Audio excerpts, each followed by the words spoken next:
কলাইগাঁও শিক্ষাখণ্ডত একেৰাহে প্ৰায় 40 বছৰ শিক্ষকতা কৰি ঔতলা বৰ্ধিত মণ্ডল সমল কেন্দ্ৰৰ অন্তৰ্গত ঔতলা প্ৰাথমিক বিদ্যালয়ৰ প্ৰধান শিক্ষক হিচাপে বিদ্যালয়ৰ শিক্ষকতা বৃত্তিৰ সৈতে জড়িত হৈ 2024 চনত জিলা কৃতি শিক্ষকৰ বঁটা লাভ কৰিবলৈ সক্ষম হোৱা ইন্দ্ৰকান্ত ডেকাই আজি চৰকাৰী নিয়ম অনুসৰি অৱসৰ গ্ৰহণ কৰে।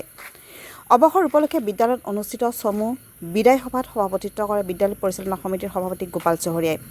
অনুষ্ঠানত অতিথিৰ আসন অলংকৃত কৰে কলাইগাঁও শিক্ষাখণ্ডৰ গাণনিক চাহাবুদ্দিন আহমেদ, ঔতলা মণ্ডলৰ সমন্বয়ক নিপন হাজৰিকা, ঔতলা উচ্চতৰ মাধ্যমিক বিদ্যালয়ৰ অৱসৰপ্ৰাপ্ত অধ্যক্ষ হৰেণ হাজৰিকা, 1 নম্বৰ কমাৰপাৰা প্ৰাথমিক বিদ্যালয়ৰ প্ৰধান শিক্ষক দিলীপ বনিয়া, বুকৰাঝাৰ বালক হাইস্কুলৰ সহকাৰী শিক্ষক নৱ চহৰীয়া,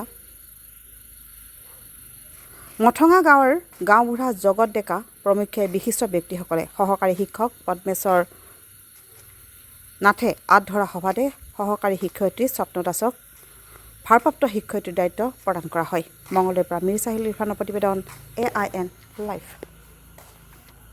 আমি কলাইগাঁও শিক্ষাখণ্ডৰ অন্তৰ্গত ঔতলা বৰ্ধিত মণ্ডলৰ ঔতলা প্ৰাথমিক বিদ্যালয়ৰ পৰা আজি আনুষ্ঠানিকভাৱে চৰকাৰী নিয়ম অনুযায়ী এই বিদ্যালয়ৰ প্ৰধান শিক্ষক ইন্দ্ৰ ডেকাদেৱে অৱসৰ গ্ৰহণ কৰিব। কিছু সময়ৰ পিছতেই তেখেতৰ আজি বিদ্যালয় পৰিচালনা সমিতিৰ তৰফৰ পৰা বিদায় সম্বৰ্ধনা অনুষ্ঠান আয়োজন কৰিছে। এই বিদায় সম্বৰ্ধনা অনুষ্ঠানত আমি উপস্থিত থাকি তেখেতৰ সুস্বাস্থ্য দীৰ্ঘায়ু কামনা কৰিছোঁ। অনাগত দিন তেখেতৰ সুখৰ হওক, তেখেতৰ পৰিয়ালৰ সৈতে সুখে সন্তোষত হওক। ঔতলা মণ্ডলৰ ক্ষেত্ৰত বা আমাৰ কলাইগাঁও শিক্ষাখণ্ডৰ ক্ষেত্ৰত বিশেষ প্ৰভাৱ থকা এইগৰাকী ব্যক্তিৰ অৱসৰৰ পিছত আমি শূন্যতা বিৰাজ কৰিব। গতিকে আমি আশা ৰাখিম আমাৰ বিগত সময়ত তেখেতে যি কৰ্মৰাজিৰে ঔতলা বা কলাইগাঁও শিক্ষাখণ্ডলৈকে অৱদান আগবঢ়াইছে, এই অৱদান আগন্তুক সময়তো ঔতলাৰ মণ্ডলৰ যিসকল শিক্ষক বা কলাইগাঁও শিক্ষাখণ্ডৰ যিসকল শিক্ষক আছে তেওঁলোকে এক প্ৰেৰণা লাভ কৰিব আৰু তেওঁৰ এই কৰ্মৰাজিক আগুৱাই লৈ যাব।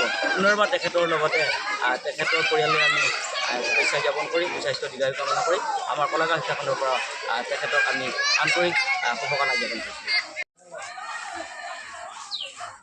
আমাৰ ঔতলা প্ৰাথমিক বিদ্যালয়ৰ প্ৰধান শিক্ষক মাননীয় শ্ৰী ইন্দ্ৰ ডেকাদেৱে আজি 31/3/2024 তাৰিখত এইখন বিদ্যালয়ৰ পৰা অৱসৰ গ্ৰহণ কৰে। সুদীৰ্ঘ 27 বছৰ কাল এইখন বিদ্যালয়ত প্ৰধান শিক্ষক ৰূপে কৰ্মৰত হৈ এইখন বিদ্যালয়ৰ শৈক্ষিক দিশত যিদৰে উত্তৰণ ঘটালে তেখেতলৈ আমি বিদ্যালয় পৰিচালনা সমিতিৰ লগতে ৰাইজৰ তৰফৰ পৰা আন্তৰিক ধন্যবাদ জনাইছোঁ।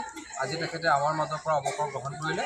গতিকে বিদ্যালয় পৰিচালনা সমিতি আৰু আমাৰ লগতে শুভাকাংক্ষী ব্যক্তিসকলে তেখেতক আজি আমি ইয়াৰ পৰা আজি বিদায় জনাইছোঁ। যদিও আঞ্চলিকভাৱে ৰাজহুৱাভাৱে অহা এপ্ৰিলৰ 6 তাৰিখে তেখেতক আমি এইখন বিদ্যালয়ত সম্ভাষণ জনাম। গতিকে তেখেতৰ লগতে বাকী সকলো ৰাইজকে উত্তৰ দিনৰ উপস্থিত থাকিবলৈ আমি বিদ্যালয় পৰিচালনা সমিতিৰ তৰফৰ পৰা আন্তৰিকতাৰে আহ্বান জনাইছোঁ। আজি ইংৰাজী 31/3/2024 তাৰিখে আজি মই ঔতলা প্ৰাথমিক বিদ্যালয়ৰ পৰা অৱসৰ গ্ৰহণ কৰিছোঁ।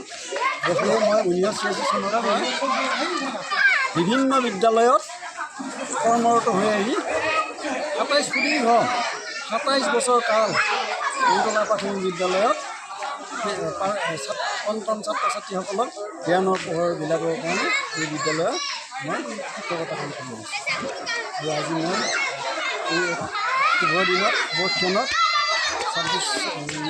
2024 চনৰ আজি 31 মাৰ্চ তাৰিখ। যিকোনো খবৰৰ বিজ্ঞাপনৰ বাবে যোগাযোগ কৰক 7896121996।